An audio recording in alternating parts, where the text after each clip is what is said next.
Hoy en Creciendo Juntos, ¿cómo nos desafía la elección de una vocación o de una carrera? En Creciendo Juntos, hoy. COP-Aspire presenta un programa con el fin de ampliar tus conocimientos sobre principios bíblicos financieros. Creciendo Juntos. Creciendo Juntos. Educación financiera para una vida plena.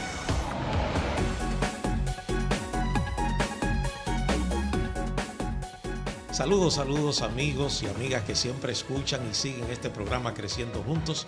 Es una alegría para nosotros tenerlo en este día, escuchando o viendo este programa. Este programa lo produce COP-Aspire y es un programa de educación y mayordomía cristiana que queremos compartir con ustedes cada semana para ayudarles a crecer. Y hoy tenemos un invitado que nos engalana, porque es una persona que a través de su trayectoria como administrador de empresa, consultor de empresa y también asesor financiero, y también muy importante, y que es el tema que vamos a tratar en el día de hoy, una persona que también hace un trabajo de orientación vocacional a través de herramientas muy actuales y que nos ayudan a identificar cuál es nuestra carrera, cuál es nuestra vocación. Bienvenido, Jeramel Rosario, que está acompañándonos en el día de hoy. Saludos. Buenas tardes y muchas gracias por la oportunidad de estar aquí. Qué bueno. Qué bueno, Jeramel. Nosotros a veces identificamos ese momento de elegir una carrera cuando estamos saliendo del cuarto del bachillerato, ahora sexto de secundaria. Pero nosotros regularmente ahí es que los jóvenes crean pánico, papá y mamá crean pánico. Pero ¿no será que nosotros estamos confundidos, verdad, de lo que es la vocación y la carrera?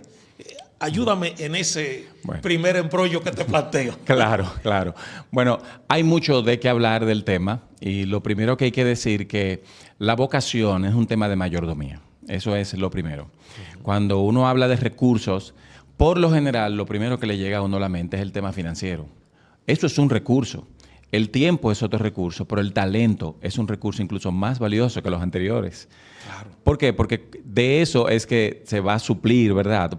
Un ejemplo que siempre pongo es que en la medida que tú desarrollas tus habilidades y tu talento, entonces te dedicas a eso y eso te genera recursos financieros, pero tienes que dedicarle tiempo. Fíjate cómo ahí inmediatamente los tres recursos trabajan juntos.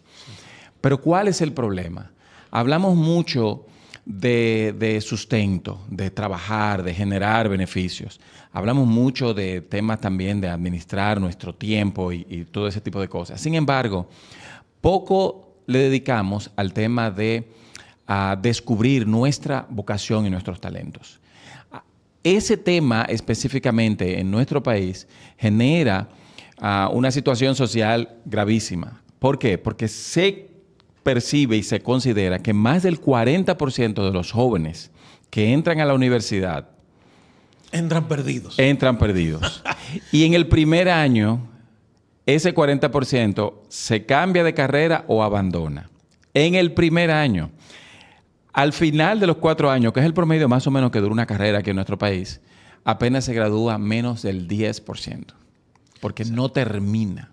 Sí. Y gran parte es esa desorientación de lo que es su vocación. Los expertos apuntan a que ese error, que nosotros llamamos errores de carrera, viene precisamente por una falta de orientación. Y siempre se ha hablado del tema de orientación vocacional, pero hay que apuntar entonces a eso que nosotros llamamos errores de carrera. ¿Qué es un error de carrera? Tú decías hace un momento que ¿será que estamos confundidos? Bueno, definitivamente. Todo el mundo conoce a alguien que conoce a alguien que conoce a alguien que ha tomado una mala decisión. Y dice que estudió una carrera a la cual no se dedica.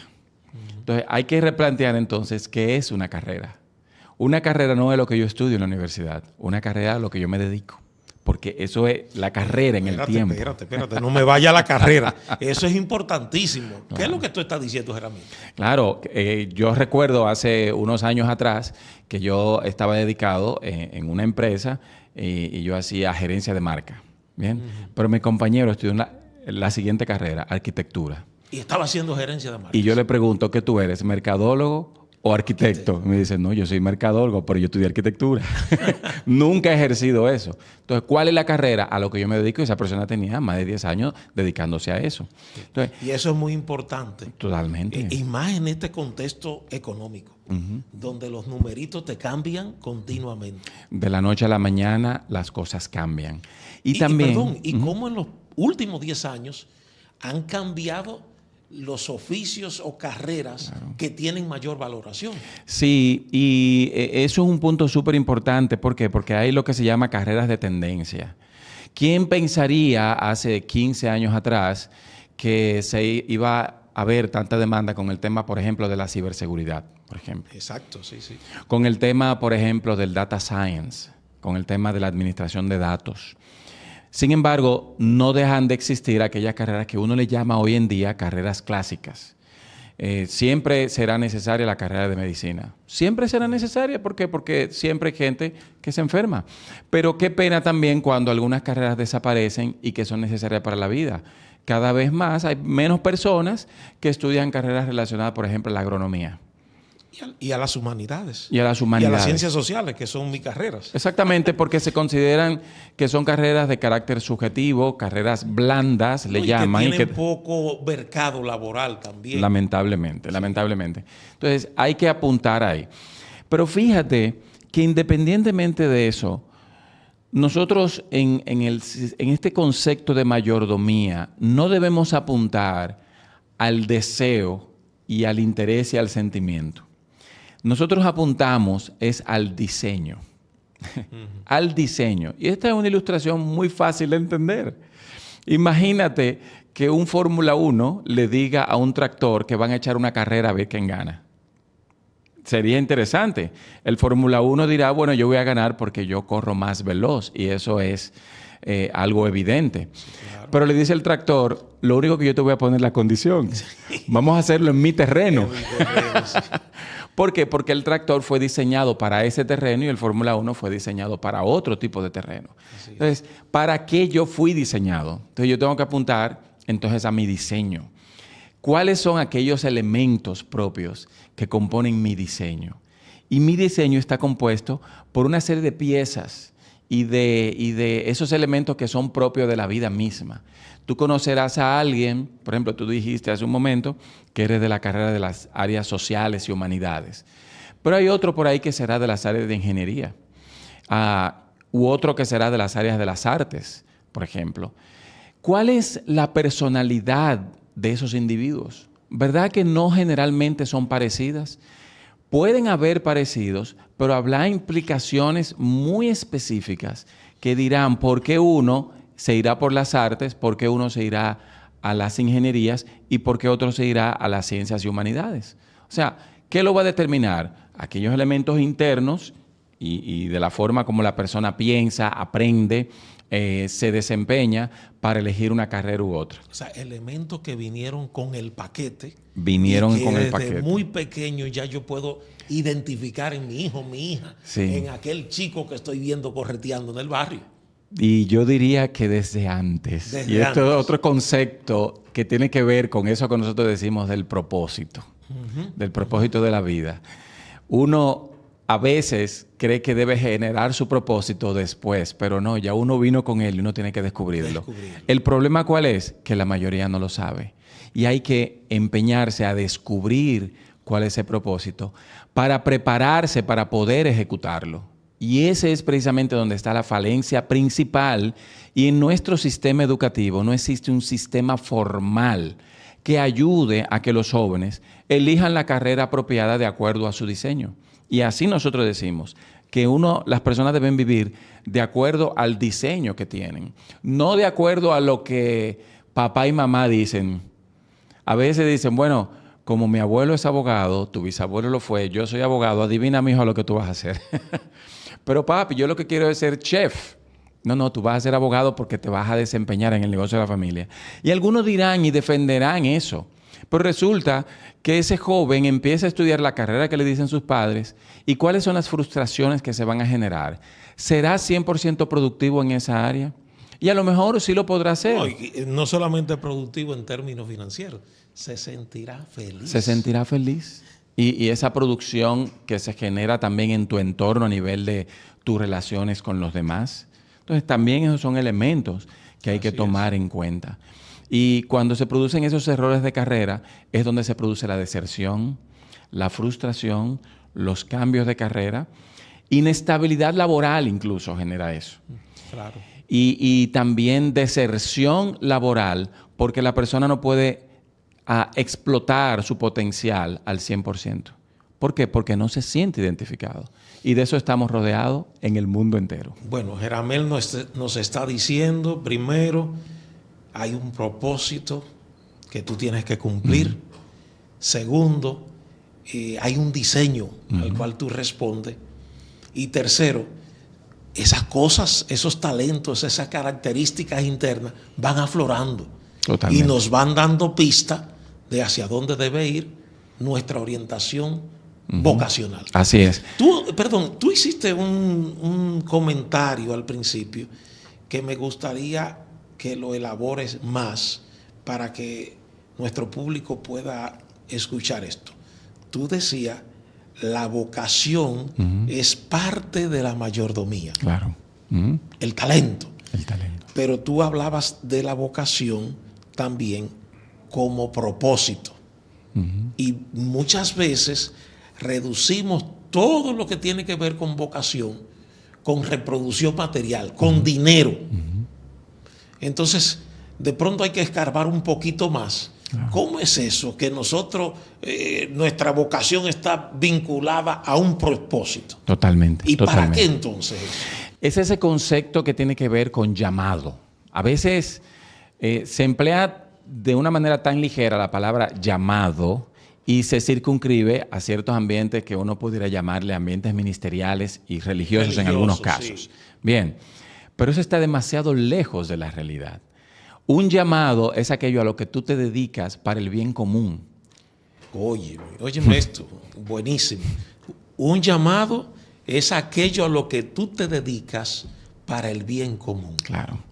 Más allá de que te genera los recursos suficientes para reproducirte materialmente. Totalmente. Y te deja dinero para tú sobrevivir. Y es mejor, se disfruta más todavía, porque imagínate que te paguen por algo que a ti te gusta hacer. ¿Acaso no es eso placentero? Eso es muy bueno. Claro, cuando tú sabes hacer algo, eres bueno, te dedicas, te pagan por eso, generas bienestar para ti, para individualmente, pero también para tu entorno. ¿Quién es tu entorno? Bueno, tus inmediatos, tu familia, le generas a la sociedad.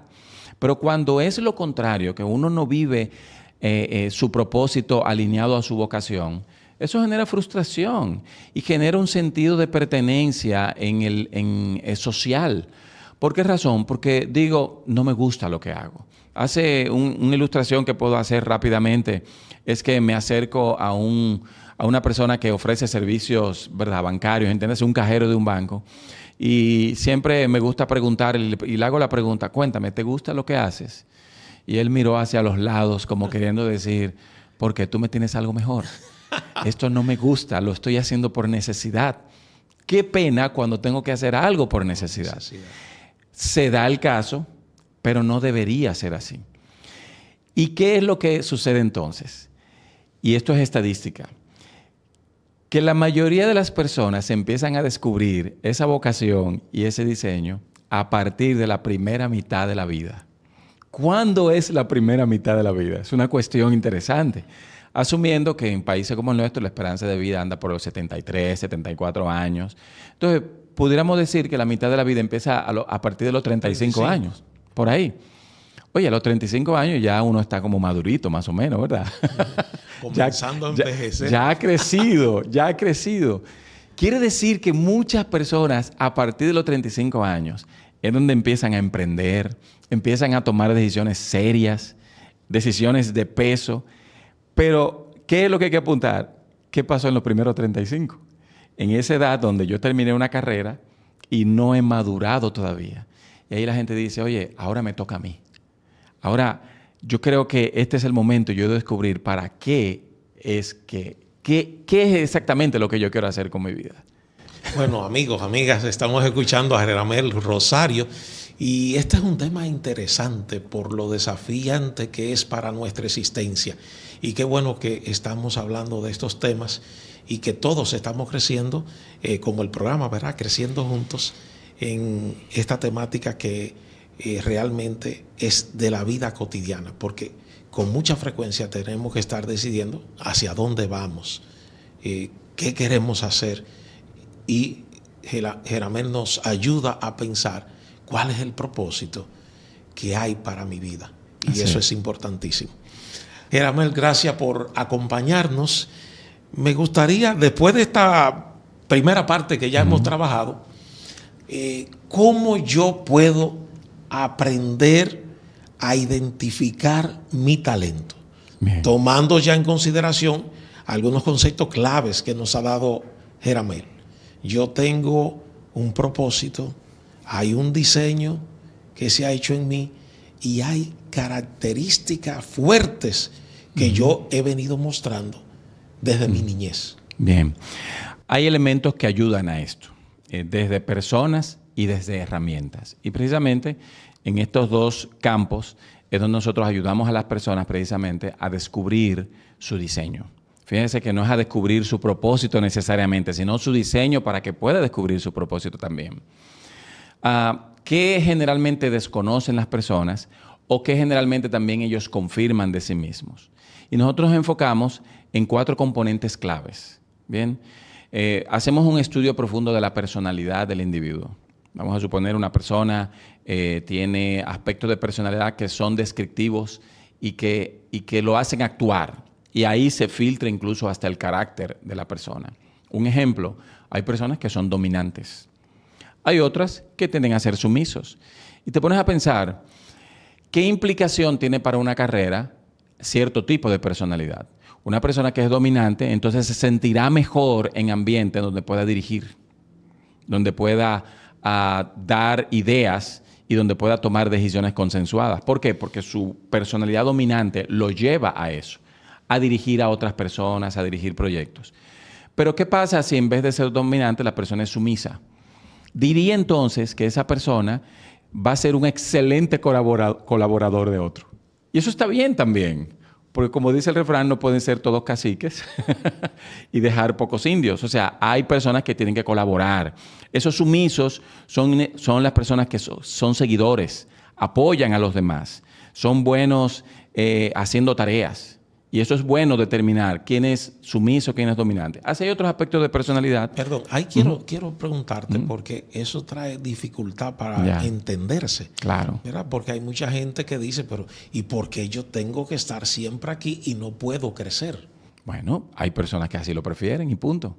Es parte de su naturaleza. Estoy diciendo que por el ambiente a veces de competencia que se promueve, hay personas entonces que sienten niveles de frustración frente a esa realidad. Sí. Consigo mismo. No, definitivamente. Pero también hay que entender la presión social que se genera. ¿Por qué? Porque ¿qué es lo que nos dicen? Tienes que ser jefe. Tienes que ser tu propio jefe. Tienes que dirigirte y tienes que también dirigir a otros. Pero resulta que no va con mi personalidad. Entonces, no todos van a emprender. No todos van a dirigir. Eso es lo que genera la frustración. Y dicho sea de paso, es así, precisamente. Me ubico en un punto donde no tengo las competencias básicas para hacerlo. Bueno, dice un refrán, ¿por qué pedirle a un pez que trepe un árbol? Si el pez no está diseñado para el árbol, está diseñado para el agua. Dejemos al mono. Dejemos al mono entonces, que sea él que trepe el árbol, porque ese es su diseño natural. Y así hay otros aspectos de la personalidad como la introversión, la extroversión, la estructura, la minuciosidad. Son aspectos propios de cada individuo. Entonces el individuo lo puede confirmar, puede autodescribirlo. Pero ¿qué es lo que está sucediendo ahí? El individuo está teniendo un autodescubrimiento, que eso le va a ayudar a confirmar y a conocer cuáles son aquellos aspectos importantes que debe tomar en cuenta para estudiar o decidir desempeñar un oficio o una tarea. Pero hay otros elementos que también son importantes, un componente también, son los intereses.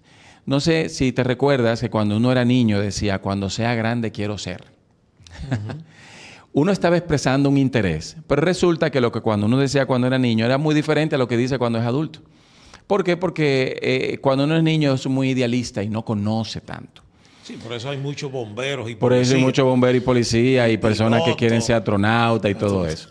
Pero llega un momento, y tú mencionabas un tiempo, y es precisamente cuando se está terminando ese periodo escolar. Y es la primera vez que un joven se empieza a acercar más a esa toma de decisiones de carrera. Y de hecho es nuestro grupo meta, aunque he tenido personas de 65 años de edad que han querido pasar por ese proceso de autodescubrimiento para decidir qué hacer después de la edad de retiro. Interesante. O sea que la vocación, hay un mito que se cree que es para jóvenes. La orientación vocacional es para todo el mundo. No, y hay que reconocer que actualmente en muchas sociedades contemporáneas de lo que se denominaría el capitalismo avanzado, la gente después de los 60 años retirado ya tiene que seguir buscando dinero y tiene que indagar qué es lo que quiere hacer para seguir trabajando. Y de hecho, cuando uno lo ve por números, se da cuenta de que precisamente esas personas fueron los que generaron grandes ideas, incluso hasta de negocios y de emprendimiento, por la crisis que les generaba. Porque estuvieron más de 30 años trabajando en un área para la cual no fueron diseñados. Y dicen, ahora después de la de retiro, se van a dedicar tiempo a sí mismos. Un tercer componente son las habilidades y destrezas. ¿Cuáles son esas habilidades naturales que tengo? Estoy seguro de que en la escuela tenía algún compañero que como que la matemática se le daba fácil. Otro que la música se le daba fácil, porque son habilidades naturales. Pero las habilidades no solamente son naturales, eso que se me da fácil.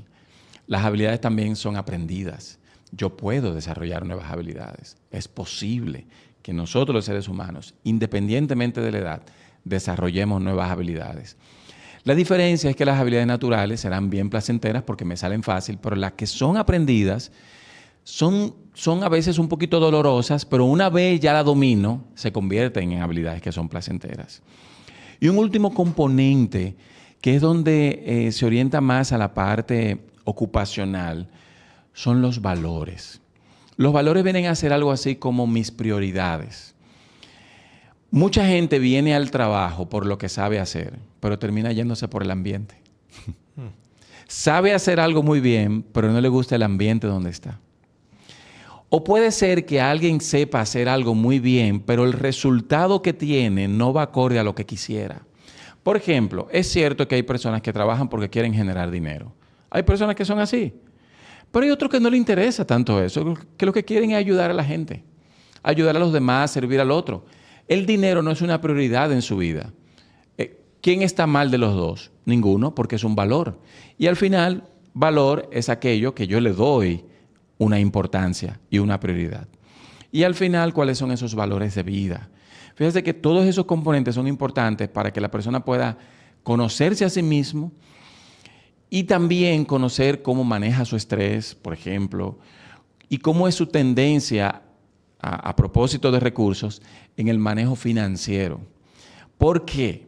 Porque el manejo financiero de un individuo en cierto tiempo de su vida puede ocasionar adelantos o retrasos en su plan de vida dependiendo cómo lo haga. Entonces es un componente súper importante. Entonces estamos hablando de, primero, hablaba de la personalidad.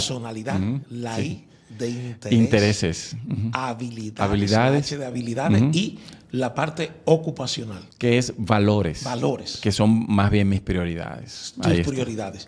Y esos 4 elementos, analizando esos 4 elementos de mi personalidad, pues entonces a partir de ahí puedo construir, acercarme más a cuál es el camino que tengo que hacer. Cuál es el camino. En un proceso de acompañamiento de corto plazo, para que la persona se sienta más preparada para tomar una buena decisión. Es un proceso de 1 a 1, es un proceso de autodescubrimiento a través de una herramienta que nosotros tenemos llamada Career Direct o dirección de carrera. ¿Cómo direccionar mi carrera? Geramel, tú puedes compartir tus redes sociales si alguna persona quiere tu apoyo para ser acompañado en ese proceso, no importa la edad.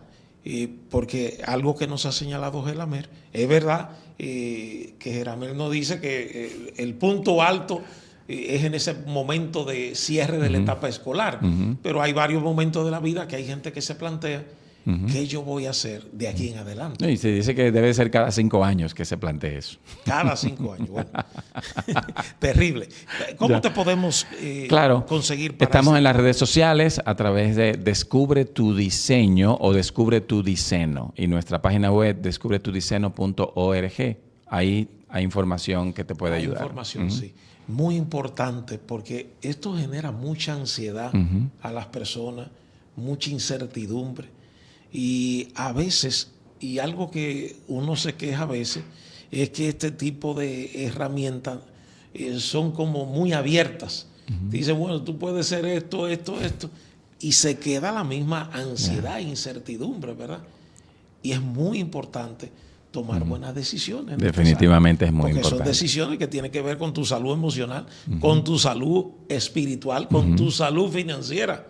Totalmente. Y qué bueno tomarla a tiempo. Así es. Eramer, gracias por orientarnos con esta herramienta, recordándonos que la vocación es mayordomía. Es mayordomía. Así y mismo. está vinculada a un llamado.